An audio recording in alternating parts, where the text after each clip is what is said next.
Hello बच्चों। तो आज के वीडियो में हम डिस्कस करने वाले हैं क्लास 9th साइंस का एक चैप्टर जो हम स्टार्ट कर रहे हैं चैप्टर 2 से, जो सामने है cell, the building block of life. तो हम सब जानते हैं कि सेल क्या है, बिल्डिंग ब्लॉक ऑफ लाइफ है, हमारे जीवन की इकाई है सेल। और अगर मैं आपसे क्वेश्चन पूछूं कि सेल की जो स्टडी होती है उसे हम क्या कहते हैं, तो इसको बोलते हैं साइटोलॉजी। तो आप ध्यान रखेंगे कि साइटोलॉजी का मतलब क्या होता है, स्टडी ऑफ सेल। बहुत इंपॉर्टेंट चैप्टर है, इंटरेस्टिंग भी है, जिसके अंदर हम जानेंगे सेल कैसे ओरिजिनेट हुई, स्टार्टिंग में कैसा इन्वायरमेंट था, किस तरीके से लाइफ ओरिजिनेट हुई, और फिर धीरे धीरे हम आगे बढ़ेंगे और पहुंचेंगे सेल के अंदर। सेल एक बेसिक स्ट्रक्चरल और फंक्शनल यूनिट है लाइफ की। उसके अंदर टिश्यूज़ कैसे बनते हैं, ऑर्गन्स क्या हैं, ऑर्गन सिस्टम क्या है, बॉडी क्या है। तो इस चैप्टर के अंदर हम overall from beginning to the end सारा जानने वाले हैं। तो बहुत इंपॉर्टेंट ये चैप्टर है सेल। हर एग्ज़ाम में यहाँ से क्वेश्चन आते हैं। 9th की हम बात करेंगे, तो 9th के लिए ये वीडियो इम्पॉर्टेंट है।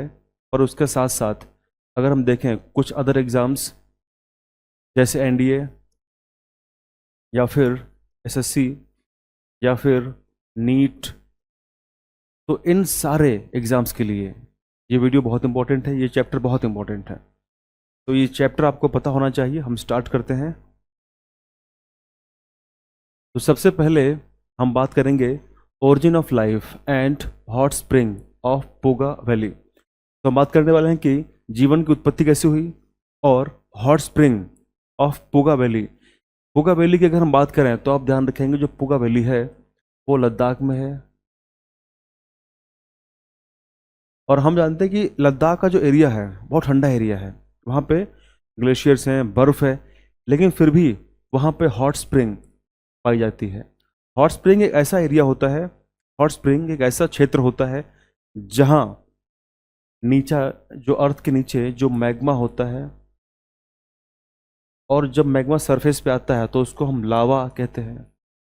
तो जो मैग्मा है उसका इम्पैक्ट रहता है। तो एक ऐसा क्षेत्र जहाँ पर पानी भरा होता है और नीचे मैग्मा भरा होता है, तो मैग्मा का जो इम्पैक्ट है हीट का वो यहाँ पे अप्लाई होता रहता है। इस वजह से यहाँ का पानी पूरा गर्म होता रहता है, गर्म हो जाता है, तो उसको हम हॉट स्प्रिंग कहते हैं। ऐसे बहुत जगह पे हॉट स्प्रिंग्स पाए जाते हैं। तो बहुत डिटेल में तो यहाँ पे बात नहीं करेंगे हॉट स्प्रिंग के बारे में, क्योंकि टॉपिक है ज्योग्राफी का। अगर कभी वीडियो मैंने बनाया ज्योग्राफी के बारे में तो वहाँ पे हम डिस्कस करेंगे हॉट स्प्रिंग्स क्या होती हैं और अलग अलग लोकेशंस पे, अलग अलग जगह पे कौन कौन हॉट स्प्रिंग्स हैं जो हमारे लिए बहुत इंपॉर्टेंट है जानना। यहाँ पे हम स्पेसिफिकली फोकस करने वाले हैं बायोलॉजी में, उस सेल के बारे में हम बात करेंगे, क्योंकि जो चैप्टर एनसीईआरटी का वो स्टार्ट यहीं से होता है। इट इज़ वाइडली एक्सेप्टेड, बड़े पैमाने पे इसको माना गया है। जो साइंटिफिक कम्युनिटी है, जो साइंटिस्ट लोग हैं, वो ये मानते हैं कि जो लाइफ है ओरिजिनेट हुई है पानी में। तो सभी साइंटिस्ट ऐसा मानते हैं, बिलीव करते हैं कि जो लाइफ है वो पानी में ओरिजिनेट हुई है। अब उसके अलावा अगर देखें तो कुछ ऐसे सम रिसर्चर्स, कुछ ऐसे खोजबीन करने वाले लोग हैं, साइंटिस्ट हैं, जो ऐसा मानते हैं कि लाइफ में have originated in small water pools. यानी कई ऐसे साइंटिस्ट हैं, ऐसे कई रिसर्चर्स हैं जो ऐसा मानते हैं कि लाइफ, जीवन कोई बहुत बड़े ओशन में ओरिजिनेट नहीं हुआ है। वो केवल एक ऐसे इन्वायरमेंट में, एक ऐसे छोटे से कह सकते हो पानी के स्ट्रक्चर में, जिसको हम कह सकते हैं कि वो एक छोटा सा वाटर पूल है, उसके अंदर चेंजिंग इन्वायरमेंटल कंडीशंस, यानी इसके अंदर बदलने वाली इन्वायरमेंट की कंडीशंस जो रही होंगी, तो उन सब ने हेल्प की होगी इसके सराउंड, यानी इसमें लाइफ को ओरिजिनेट करने के लिए। तो कई ऐसे साइंटिस्ट जो मानते हैं कि लाइफ कोई बहुत बड़े ओशन में ओरिजिनेट नहीं हुई है, लाइफ एक छोटे से स्मॉल वाटर पूल में ओरिजिनेट हुई है, जिसमें इन्वायरमेंट की जो कंडीशंस थी वो लगातार चेंज होती रहीं। फिर आगे इसमें कहा गया है कि hot springs are examples of such environment. तो ऐसे चेंजिंग इन्वायरमेंट के जो एग्जाम्पल्स हैं वो हॉट स्प्रिंग्स हैं। तो उसकी बात करी गई। तो अल्टीमेटली अगर हम कहें तो इसमें कहा गया है कि जो लाइफ है, पहली बार जीवन की जो उत्पत्ति है वो बदलते हुए इन्वायरमेंट में वो हॉट स्प्रिंग रही होंगी, उन्हीं के अराउंड पहली बार लाइफ ओरिजिनेट हुई होगी। इन इंडिया, अगर हम भारत की बात करें तो India, the hot springs of Puga valley, जैसा हमने देखा था कि जो पुगा वैली है वो कहाँ पे है, लद्दाख में है, मेंटेन वेरी हाई टेम्परेचर। तो यहाँ पे बहुत हाई टेम्परेचर रहता है क्योंकि लद्दाख बहुत ठंडा क्षेत्र है जहाँ बहुत ज़्यादा सर्दी रहती है, लेकिन फिर भी वहाँ पे जो पुगा वैली है वहाँ पे हाई टेम्परेचर मेंटेन रहता है, जो कि कह सकते हो nearly at the boiling point of water, जो कि बॉइलिंग पॉइंट के आसपास तक पहुँच जाता है इवन इन कोल्ड क्लाइमेट। तो कोल्ड क्लाइमेट में भी, तो यहाँ पे हमने बेसिक सी बातें समझी हैं। आगे तो आप यहाँ पे देख सकते हैं ये वो हॉट स्प्रिंग है पुगा वैली की। यहाँ पे कुछ क्लियर इमेज है हॉट स्प्रिंग की, ये पूरा पानी यहाँ पे गर्म रहता है। तो अगर हम यहाँ पे देखें कि आखिरकार ऐसा क्या है उस कंडीशन में, उस इन्वायरमेंट के चेंजिंग पैटर्न के अंदर, जिसने लाइफ को ओरिजिनेट किया, लाइफ को सस्टेन किया। तो दीज इन्वायरमेंटल कंडीशंस, ऐसी इन्वायरमेंट की जो कंडीशंस थी, to be similar to those on the early earth. तो इसमें कहा गया है कि जब अर्थ का शुरुआती टाइम था, जब अर्थ का स्टार्टिंग का टाइम था, हम सभी लोग जानते हैं कि origin of earth, origin of the earth, तो इसका जो एग्जैक्ट टाइम है वो लगभग हम मान लेते हैं 4.54 बिलियन ईयर एगो। जो हमारी अर्थ है वो लगभग 4.54 बिलियन ईयर एगो ओरिजिनेट हुई है। ठीक है, तो origin of life on the earth अगर हम उसकी बात करें तो हम देखेंगे 3.5 बिलियन ईयर से लेकर के और 4.1 या फिर 4.2 बिलियन ईयर के दौरान लाइफ हमारे अर्थ पे ओरिजिनेट हुई है। तो हमारी अर्थ की एज कितनी है वर्तमान में, एट प्रेजेंट, तो 4.54 बिलियन ईयर। अगर मैं आपको बोलूं कि हमारे सन की एज कितनी है, तो हमारा जो सन है उसकी जो एज है वो अराउंड 4.6 बिलियन ईयर। ठीक है, और सन के जस्ट बाद हमारी अर्थ बनी, और उसके बाद फिर क्या हुआ, लगभग इस टाइम पीरियड में 3.5 से 4.1 बिलियन के आसपास जो लाइफ है हमारी अर्थ के ऊपर, लाइफ ऑन द अर्थ, वो आई। ठीक है, तो पहला सवाल हमारे लाइफ जो अर्थ पे वो कैसे आई, कैसे आई, तो उसके पीछे बहुत सारी अलग अलग हाइपोथेसिस हैं, बहुत सारे अलग अलग थियरीज हैं। यहाँ पे हम बात कर रहे हैं कि लगभग 3.5 बिलियन से 4.1 या 4.2 बिलियन ईयर के टाइम पीरियड के दौरान लाइफ अर्थ के ऊपर ओरिजिनेट हुई है। अब बात करेंगे कैसे ओरिजिनेट हुई है और क्या खास बातें हैं। अगला पॉइंट में कहा गया है कि the organism living in these hot springs, तो इन हॉट स्प्रिंग में रहने वाले जो ऑर्गेनिज्म हैं, इनमें रहने वाले जो organism are mostly heat loving bacteria. तो इन हॉट स्प्रिंग में रहने वाले जितने भी ऑर्गेनिज्म थे वो मोस्टली कैसे रहे होंगे, हीट लविंग बैक्टीरिया। और उनके लिए हम एक टर्म यूज करते हैं और वो क्या है, वो है थर्मोफाइल। थर्मो का मतलब क्या होता है, हीट, और फाइल का मतलब क्या होता है, लब। तो जैसे हम बोलते हैं ना विब्लियोफाइल, जो बहुत किताबों को पढ़ता है, जिसको बोलते हैं किताबी कीड़ा, रात दिन बुक पढ़ता रहता है, तो वो क्या है, बिब्लियोफाइल। उसी प्रकार से यहाँ पे थर्मोफाइल, तो ऐसे बैक्टीरिया जो इन हॉट स्प्रिंग के अंदर, हॉट स्प्रिंग के आसपास इन्वायरमेंट में वो रहे, सर्वाइव किए, उनको हम थर्मोफाइल कहते हैं। और ये कैसे रहे होंगे, वो रहे होंगे यूनिसेलुलर, एक कोशिकी। तो सबसे पहला सवाल जो हमारे दिमाग में आता है, हमारे माइंड में आता है कि हमारी अर्थ पे जो लाइफ आई होगी सबसे पहली, वो कैसी रही होगी, क्या वो मल्टी सेलुलर रही होगी? तो इसका आंसर है नहीं। सबसे पहली लाइफ हमारे अर्थ पे जो आई वो कैसी रही होगी, वो रही होगी यूनिसेलुलर, यानी सिंगल सेल। और वो सेल कौन सी रही होगी, तो उसका नाम साइंटिस्ट ने रखा है, उसको बोला जाता है प्रोकैरियोट। तो उसको प्रोकैरियोटिक सेल हम कहते हैं। और इसके अंदर क्या आते हैं, इसमें बैक्टीरिया आते हैं, इसमें ब्लू ग्रीन एल्गी आती है। तो यहां पे हमने देखा कि ऐसी जो एनवायरनमेंट की कंडीशंस थी, उन कंडीशंस के अंदर जो कंडीशंस हम कह सकते हैं कि जब हमारी अर्थ पे इन्वायरमेंट या लाइफ ओरिजिनेट हो रही थी, उस टाइम पीरियड में जो हमारा एटमॉस्फेयर रहा होगा, अगर हम बात करें कि 3.5 से लेकर के और 4.1 बिलियन, अगर हम ईयर की बात करें, तो इस टाइम पीरियड में जो हमारा एटमॉस्फेयर रहा होगा, एटमॉस्फेयर ऑफ द अर्थ जो रहा होगा, वो जैसा आज है वैसा नहीं रहा होगा। वो कुछ अलग टाइप का एटमॉस्फेयर रहा होगा जिसके अंदर ऑक्सीजन नहीं रही होगी। तो हम कह सकते हैं कि इस टाइम पीरियड के दौरान जो एटमॉस्फेयर रहा होगा उसमें ऑक्सीजन नहीं थी, इसके अंदर ऑक्सीजन नहीं थी। इसको क्या नाम दिया गया? तो इस टाइप के एटमॉस्फेयर को हमने कहा रिड्यूसिंग एटमॉस्फेयर। इसका मतलब होता है कि ऐसा एटमॉस्फेयर जिसमें फ्री ऑक्सीजन वो नहीं होती है, उसका अभाव होता है। तो इस टाइप के जो एटमॉस्फेयर है उसको हम क्या बोलते हैं? रिड्यूसिंग एटमॉस्फेयर कहते हैं। और फिर इसमें होता क्या है, इस एटमॉस्फेयर के अंदर ऐसी बहुत सारी गैसेस पाई जाती हैं जो O2 को रिमूव करती हैं। जैसे अगर हम देखें तो इसके अंदर अच्छी खासी मात्रा में हाइड्रोजन रहता है, हाइड्रोजन के जो मॉलिक्यूल्स है वो पाए जाते हैं। उसके अलावा अगर देखें तो इस एटमॉस्फेयर के अंदर CO2 भी पाई जाती है, इस एटमॉस्फेयर में मीथेन भी, इसके अंदर अमोनिया भी। तो इसके अंदर ऐसे बहुत सारे गैसेस होती हैं, लेकिन इसके अंदर ऑक्सीजन नहीं होती है। तो हमारी अर्थ का जो प्राइमोर्डियल यानी शुरुआती एटमॉस्फेयर रहा होगा जब लाइफ ओरिजिनेट हो रही होगी, तो वो एटमॉस्फेयर कैसा कहलाता है?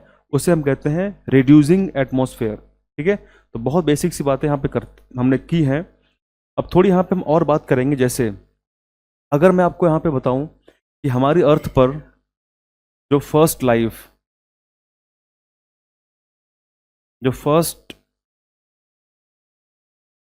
लाइफ ऑन द अर्थ,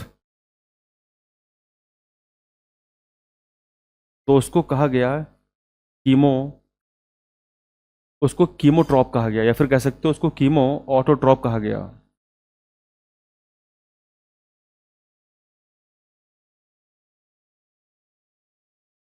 तो अगर हम बात करें कि कीमो ऑटोट्रॉप्स क्या होते हैं, तो आप याद रखेंगे ऐसे ऑर्गेनिजम्स जो क्या करते हैं, जो केमिकली एनर्जी प्रोड्यूस करते हैं, जो केमिकली एनर्जी को उत्पन्न करते रहते हैं, उनको हम क्या बोलते हैं? कीमो ऑटोट्रॉप्स कहते हैं। तो अर्थ पे ऐसे ऑर्गेनिज्म पहली बार आए होंगे। अगर मैं आपसे क्वेश्चन पूछता हूं कि हमारी अर्थ पे सबसे पहला फर्स्ट फोटोसिंथेटिक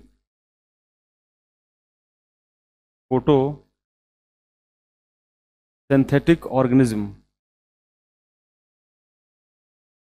तो उसको हम बोलते हैं साइनोबैक्टीरिया।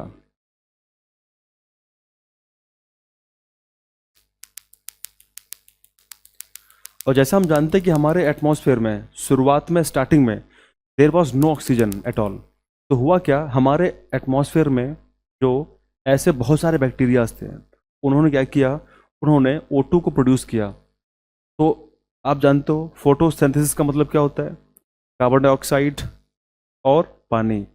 फोटोसिंथेटिक पिगमेंट जो होते हैं जैसे क्लोरोफिल, ये रिएक्ट करते हैं, यानी आप कह सकते हो कि ऑक्सीजन प्रोड्यूस होती है। कैसे? जब कार्बन डाइऑक्साइड यानी CO2 प्लस पानी रिएक्ट करते हैं in the presence of sunlight, और जो पत्ती में ग्रीन लीफ के अंदर या ग्रीन कोई भी बॉडी अगर होगी जिसके अंदर क्लोरोफिल होगा, तो रिएक्शन होती है, और रिएक्शन के फलस्वरूप ऑक्सीजन बनती है और ग्लूकोज बनता है। तो ऑक्सीजन इस तरीके से हमारे एटमॉस्फेयर के अंदर धीरे धीरे बढ़ने लगी, और फिर एक ऐसा समय आया कि हमारे एटमॉस्फेयर के अंदर इनफ ऑक्सीजन आना स्टार्ट हुई। और हम जानते हैं आज हमारे एटमॉस्फेयर के अंदर लगभग 21% के आसपास टोटल एटमॉस्फेयर में ऑक्सीजन प्रेजेंट है। और जिसका सबसे बड़ा जो सोर्स है वो आज भी वो क्या है? वो ओशन है। क्योंकि बहुत सारे एल्गीज, बहुत सारे ऐसे बैक्टीरिया आज भी ओशन के अंदर हैं जो लगातार बहुत हैवी अमाउंट के अंदर ऑक्सीजन प्रोड्यूस कर रहे हैं। अगर मैं आपसे क्वेश्चन पूछता हूं कि आप बताएं लंग्स ऑफ द वर्ल्ड किसे कहा जाता है? इसका आंसर क्या है? तो मैं चाहूँगा कमेंट सेक्शन में इसका आंसर लिखें आप कि संसार के जो फेफड़े हैं वो किसे कहा जाता है। तो आपने देखा कि पहली लाइफ अर्थ पे किस तरीके से उत्पन्न हुई होगी, तो कीमो ऑटोट्रॉप्स के रूप में उत्पन्न हुई होगी। फिर हमने देखा कि फोटोसिंथेटिक पहला ऑर्गेनिज्म साइनोबैक्टीरिया, जिसके थ्रू कह सकते हो कि हमारे एटमॉस्फेयर के अंदर ऑक्सीजन आई। जैसे मैं अगर आपसे क्वेश्चन पूछना चाहूँ कि बताओ फर्स्ट एटमॉस्फेयर कौन सा हमारे अर्थ पे आया, तो आप कह सकते हो रिड्यूसिंग एटमॉस्फेयर हमारे अर्थ पे सबसे पहले आया। अब यहाँ पे एक और दिमाग में क्वेश्चन आता है, वो क्वेश्चन ये है कि हमारे अर्थ पर जो लाइफ है वो आखिरकार कैसे ओरिजिनेट हुई। तो हम कह सकते हैं कि हमारे अर्थ पर जो लाइफ है वो एक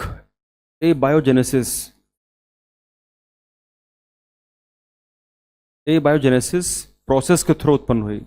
इसमें होता क्या है, ये एक कह सकते हो नेचुरल प्रोसेस है, नेचुरल एक प्रोसेस है जिसके अंतर्गत होता क्या है, जो नॉन लिविंग जो मैटर है, जो पदार्थ है, उससे होता क्या है, उसी से जो लाइफ है वो ओरिजिनेट होती है या फिर राइज होती है। अब वो कौन कौन से नॉन लिविंग मैटर या नॉन लिविंग कंपाउंड हो सकते हैं, जैसे कह सकते हो कि सिंपल ऑर्गेनिक कंपाउंड। तो अगर आपसे एग्जाम में क्वेश्चन आता है, हालांकि ये बातें आपके एनसीईआरटी में लिखी नहीं है, ये मैं आपको समझा रहा हूँ एक्स्ट्रा, ताकि आप ओवरऑल समझ पाएँ कि आखिरकार हम यहाँ पे क्या बात कर रहे हैं। यहाँ पे मैं आपको ये पॉइंट समझा रहा हूँ कि आखिरकार जो एनवायरमेंटल कंडीशंस हैं जो अर्थ पे हमारे बनी, वो मैं समझा रहा हूँ कि उस टाइम पीरियड में कैसे बनी होंगी, जो साइंटिस्ट ने अपनी हाइपोथेसिस के थ्रू हमें समझाया बताया, वो कोशिश कर रहा हूँ बताने की। तो लाइफ अर्थ पे कैसे आई, एक प्रोसेस है जिसको बोलते हैं एबायोजेनेसिस। आप जानते होंगे कि बायो का मतलब क्या होता है, बायो मतलब होता है लाइफ या कह सकते हो लिविंग, ठीक है।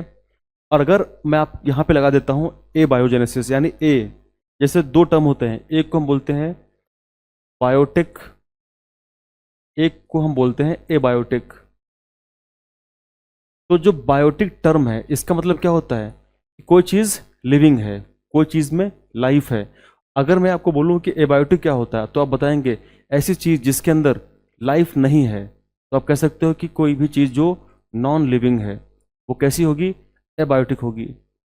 जैसे पानी, जैसे हवा, जैसे सूखे पत्ते कैसे एबायोटिक हैं, जैसे एनिमल्स, प्लांट्स, बैक्टीरिया, सब कैसे हैं, ये सब बायोटिक में आते हैं।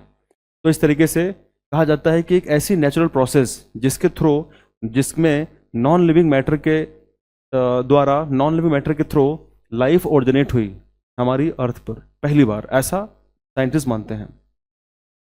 तो यहाँ पे हम लोगों ने बहुत सारी बातें सीखी हैं। आगे हम देखते हैं साइंटिस्ट, अगर हम स्पेसिफिकली बात करें लखनऊ की, तो scientist from the Birbal Sahni Institute of Palaeosciences Lucknow. यहाँ आप देख रहे होंगे, आपके सामने इमेज है लखनऊ। यहाँ मैं जा चुका हूँ और बहुत सारी बातें यहाँ से सीखने को मिलती हैं जो स्टूडेंट्स यहाँ पे स्टडी करते हैं। तो आप कह सकते हो कि बीरबल साहनी पूरा विज्ञान संस्थान है। इसके अंदर हम जितने भी, पैलियो मीन्स क्या होता है, पैलियो मीन्स होता है ओल्ड, और वही यहाँ लिखा हुआ है पूरा। इसका मतलब कि जो ओल्ड चीज़ें हैं, पुरानी, उनके थ्रू हम कोशिश करते हैं, समझने का प्रयास करते हैं कि उस टाइम पीरियड में लाइफ कैसी होगी, उससे हम अंडरस्टैंड करते हैं चीज़ों को। तो साइंटिस्ट जो कि बीरबल साहनी इंस्टीट्यूट जो लखनऊ में है, studied these hot springs and found that calcium carbonate form rapidly around them. तो बीरबल साहनी इंस्टीट्यूट के साइंटिस्ट ने ये पाया, अध्ययन किया, ये स्टडी किया और पाया कि जो हॉट स्प्रिंग है, जहाँ जहाँ हॉट स्प्रिंग है वहाँ पे कैल्शियम कार्बोनेट पाया जाता है, और बहुत ज़्यादा रैपिडली वहाँ पे बड़ी मात्रा में ये कैल्शियम कार्बोनेट पाया जाता है। अगर मैं आपको बताऊं कि जो कैल्शियम कार्बोनेट है उसे हम कहते क्या हैं, उसको बोलते हैं CaCO3। तो कैल्शियम कार्बोनेट आप ध्यान रखेंगे, जो हॉट स्प्रिंग होती हैं वहीं पे ये बहुत ज़्यादा मात्रा में पाया गया है। अब इसका क्या संबंध है लाइफ से? संबंध है लाइफ से। उस टाइम में हम जानते हैं कि अर्ली जब फेज थी, जिस समय सन था और हमारी अर्थ थी, हमारी अर्थ पे पानी था, और हम जानते हैं कि अर्थ पे जो पानी था, अर्थ के सराउंड कोई भी ओजोन लेयर नहीं थी। आज हम जानते हैं कि हमारे सराउंडिंग में ओजोन लेयर है, जो सन से आने वाली हानिकारक यूवी किरणों को, यूवी रेज को रोक लेती है। उस समय क्योंकि ऑक्सीजन थी नहीं, तो फिर O3 कहाँ से आएगा? हम जानते हैं कि जो O3 है, जो ओजोन है, वो बेसिकली है क्या? वो ऑक्सीजन का एलोट्रोप है।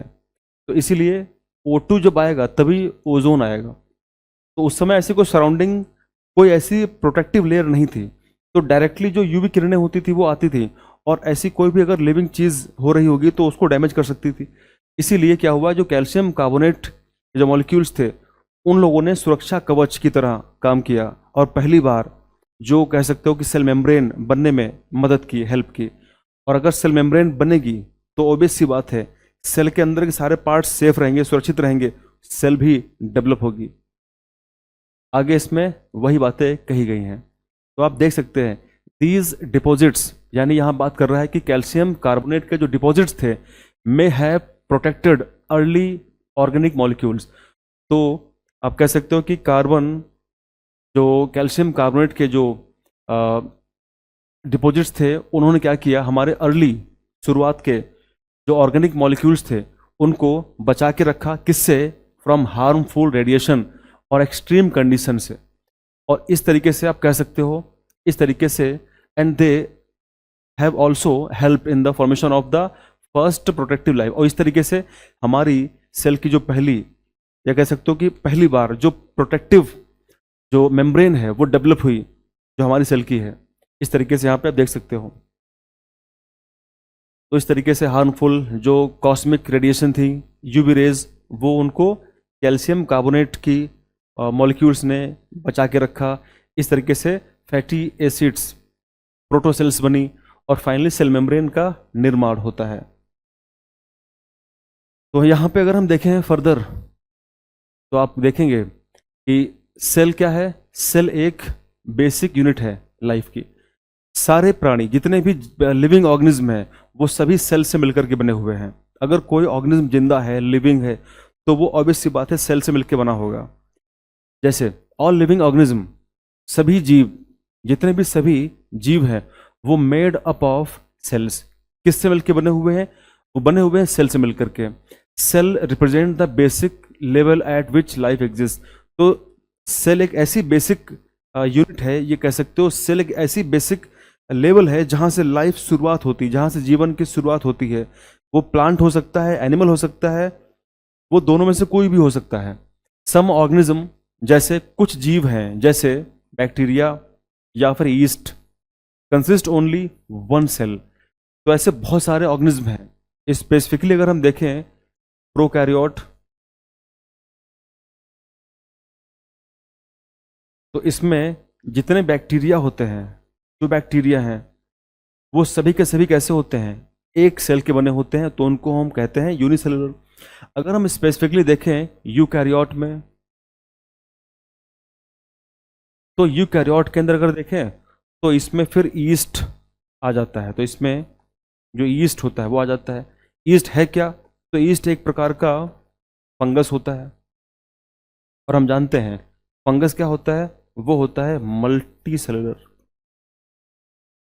तो फंगस क्या है? फंगस एक मल्टी सेलुलर। जैसे फॉर एग्जांपल अगर मैं बोलूँ मशरूम, मशरूम क्या है? तो मशरूम एक फंगस है जो कि एक मल्टी सेलुलर है, ठीक है। लेकिन जो ईस्ट है वो एक्सेप्शन है, वो एक कोशिका की बनी होती है, सिंगल सेल होती है। डिफरेंस क्या है यूकैरियोटिक और प्रोकैरियोटिक में? आगे मैं विस्तार से बताऊंगा, एक एक करके पूरी बातें बताऊंगा। डिफरेंस इसका ये है कि जो यूकैरियोटिक सेल होती है उसके अंदर ट्रू न्यूक्लियस पाया जाता है, और जो होती है प्रोकैरियोटिक सेल, उनके अंदर ट्रू न्यूक्लियस नहीं होता है। तो अंतर यह है। आगे देखते हैं। वाइल अदर्स, लाइक जैसे जैसे अदर जो सेल्स हैं या कह सकते हो ऑर्गेनिज्म है, जैसे प्लांट है, फिश है, बर्ड्स हैं, humans are made up of millions of cells. तो ऐसे प्राणी, प्लांट, एनिमल, फिश, ये सब बने हुए हैं मिलियंस ऑफ सेल से। हम कह सकते हैं मिलियंस नहीं, बिलियंस ऑफ सेल से मिलकर के बने होते हैं, जो एक साथ काम करती हैं। जो अगर बहुत सी सेल्स होंगी तो उसको बोलेंगे मल्टी सेलुलर। तो बहुत सी सेल से मिलकर बने होते हैं जो एक साथ काम करती हैं। अब हम बात करने वाले हैं कि आखिरकार टिश्यू, ऑर्गन और ऑर्गन सिस्टम क्या होता है, कैसे बनता है, कैसे काम करता है। तो हम जानते हैं कि अ ग्रुप ऑफ सिमिलर सेल्स, यानी एक जैसी कोशिकाएं। यहाँ पे अगर आप देखोगे कि यहाँ मैंने जो बनाया हुआ है वो ग्रुप है सिमिलर सेल्स की। तो group of similar cells performing similar functions. अगर सिमिलर सेल्स होंगी और वो सिमिलर फंक्शंस को परफॉर्म करेंगी तो याद रखना वो क्या बनाती है, वो बनाती है टिश्यू। तो हम कह सकते हैं ढेर सारी सेल्स मिलकर क्या बनाती हैं, टिश्यू बनाती हैं। तो बहुत परफेक्ट यहां पे दी है definition, a group of similar cells performing similar functions form tissue. Tissue इस तरीके से बनता है। और टिश्यू बनने के बाद फिर ऑर्गन बनते हैं। ऑर्गन बनने के बाद ऑर्गन सिस्टम बनता है। और ऑर्गन सिस्टम बनने के बाद फाइनली बॉडी बन जाती है। इस तरीके से ये जो जर्नी है, जो यात्रा है बॉडी की, वो कहाँ से स्टार्ट हुई? स्टार्ट हुई एक सेल से। इसीलिए हम क्या बोलते हैं, सेल एक basic structural and functional unit है लाइफ की। यहां पे कुछ एग्जाम्पल की बात अगर मैं करूं, जैसे फॉर एग्जाम्पल, जैसे अगर मैं बात करूं कि जो नर्व सेल है, जैसे मसल सेल है, जैसे जाइलम सेल है, तो जो नर्व सेल्स होंगी वो क्या बनाएंगी, वो बनाएंगी नर्व टिश्यू को। जो मसल सेल होंगी क्या बनाएंगी, मसल टिश्यू को। और जो जाइलम सेल्स होंगी वो क्या बनाएंगी, जाइलम टिश्यू को। तो यहां पे आपने देखा कि जो नर्व सेल होंगी, यानी वो एक टाइप की सेल्स होंगी ढेर सारी, वो क्या बनाएंगी, नर्व टिश्यू को बनाएंगी। ठीक है, क्योंकि इसका अपना स्पेसिफिक फंक्शन होता है। मसल सेल जो होंगी वो सब मिलके क्या बनाएंगी, मसल टिश्यू को बनाएंगी। इस तरीके से अब यहाँ पे मैंने कुछ एग्जाम्पल और भी दिए हैं, जैसे पैरेन्काइमा सेल, ये प्लांट की हम यहाँ बात कर रहे हैं। तो पैरेन्काइमा सेल, जैसे कॉलेनकाइमा सेल, जैसे स्क्लेरेन्काइमा सेल, जैसे जाइलम, जैसे फ्लोएम। अब ये चीज़ जो यहाँ पे मैं आपको बता रहा हूँ, ये आप ध्यान रखेंगे, ये थोड़ा सा एनसीईआरटी का जो सिलेबस आपका है उससे थोड़ा सा मैं एक्स्ट्रा बता रहा हूँ। तो यहाँ पे लिख रहा हूँ कि जो भी हम यहाँ पे देख रहे हैं वो थोड़ा सा एक्स्ट्रा है। आपकी बुक में, एनसीईआरटी में ये बातें नहीं दी गई हैं, ये एक्स्ट्रा मैं बातें आपको बता रहा हूँ। तो आप ध्यान रखेंगे कि पहला हमने क्या देखा, पैरेन्काइमा सेल, ये क्या करती है, स्टोर्स फूड एंड वाटर। फिर हम अगर बात करें कॉलेनकाइमा सेल की, प्रोवाइड्स फ्लेक्सिबल सपोर्ट। अगर हम बात करें अगला स्क्लेरेन्काइमा सेल की, gives mechanical strength to the plant. Xylem सबको पता है, पानी, अगर पेड़ के अंदर, पौधे के अंदर पानी का ट्रांसपोर्ट होगा तो जाइलम आएगा। और अगर फूड का ट्रांसपोर्ट होगा या फूड स्टोरेज किया जाएगा ट्रांसपोर्ट करने के बाद, तो फिर वो आएगा फ्लोएम। तो पैरेन्काइमा, कॉलेनकाइमा, स्क्लेरेन्काइमा, जाइलम और फ्लोएम, ये सभी प्लांट सेल्स हैं। यहाँ पे अगर हमने देखा ये सब प्लांट टिश्यूज हैं।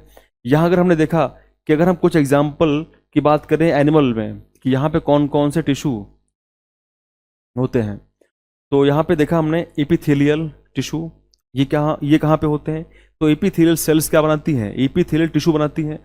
ये कहाँ पे होते हैं, ये कवर करते हैं सरफेस एंड लाइंस ऑर्गन्स को। मसल टिश्यू क्या करते हैं, हेल्प इन द मूवमेंट, तो हमारे मूवमेंट में हेल्प करते हैं। फिर हम अगर बात करें ऐसे टिश्यूज जो सपोर्ट करते हैं और कनेक्ट करते हैं बॉडी पार्ट्स को, उनको हम कहते हैं कनेक्टिव टिश्यू। जैसे इसके अंदर ब्लड आता है, बोन या फिर कार्टिलेज। फिर हम बात करें नर्वस टिश्यू के बारे में, तो आप सब जानते हैं कि ट्रांसमिट्स नर्व इम्पल्सेस। तो यहाँ पे हम लोगों ने डिस्कस किया tissue, organ and organ system को। अब थोड़ी और बात करते हैं यहाँ पे।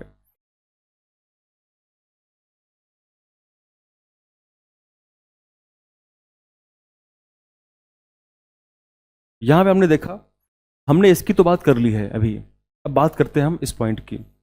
Different tissues are organised to form an organ and several organs work together to form organ system.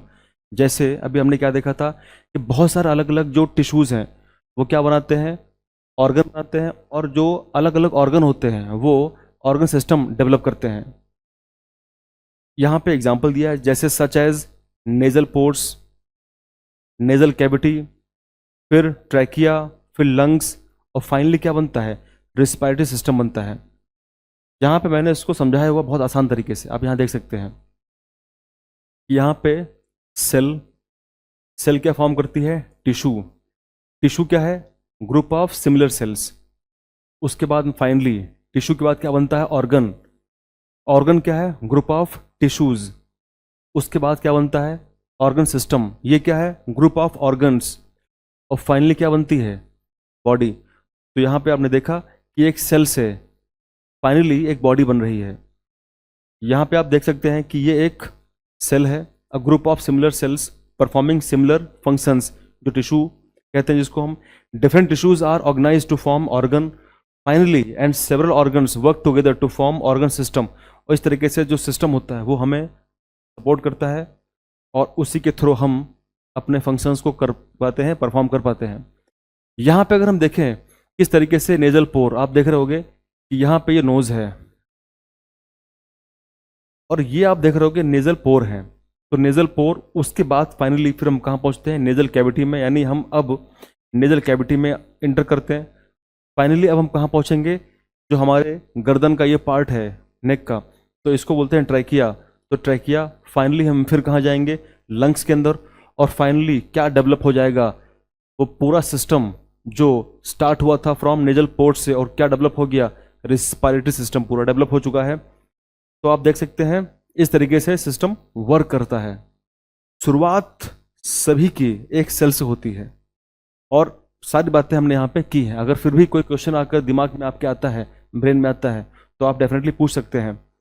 यहाँ पे हम और अगर बात करें, even when cells are organise into tissue organs organ system, कहा गया है कि कोशिकाएं टिश्यू बनाती हैं, ऑर्गन बनाती हैं और ऑर्गन सिस्टम बनाती हैं, लेकिन cell remains the fundamental unit of structural and functional in the all living organism. फिर भी जो सेल है वो सभी जीव जंतुओं की स्ट्रक्चरल और फंडामेंटल यूनिट बनी रहती है। ये बातें यहाँ पे की गई हैं। तो अभी हमने बहुत ज़्यादा डिटेल में सेल के अंदर की बातों पे चर्चा नहीं की है।